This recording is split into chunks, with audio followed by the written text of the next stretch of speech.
Uongozi wa klabu ya Simba ukiongozwa na mwenyekiti wao wa bodi ambaye amechaguliwa hivi karibuni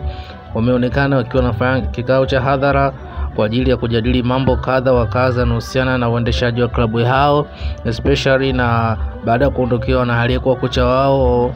Fadlu Davis hivi karibuni, lakini pia amepata mbadala wa kocha huyo na ameendelea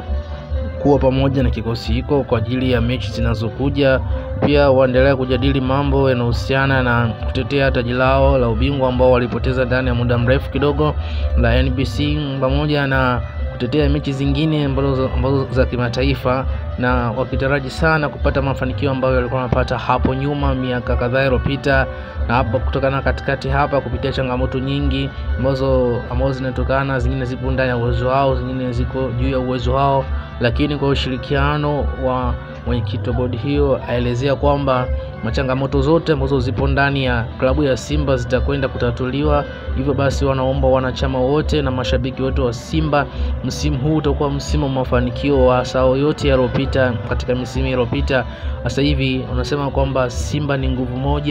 moja kweli. Waache tena kusikiliza maneno ya watu na maneno ya wapinzani yasiwasumbue, kwa kuwa siku zote kwenye mechi kama hizi za dabi au katika klabu yoyote ambayo ni kubwa, lazima maneno yataendelea kuwepo, isipokuwa waendelee kuiombea timu yao na viongozi waliokuwa madarakani kwa kipindi hiki waendelee kuipambania klabu yao iweze kufikia malengo ambayo wametarajia. Okay, usisahau kusubscribe, kushare na kulike channel yako pendwa kabisa Terminal TV ili uwe kwanza kuzipata video zetu. Asante. Pia nenda Facebook kaandika Terminal TV utapata, nenda TikTok kaandika Terminal TV utapata, pamoja na YouTube Terminal TV utapata,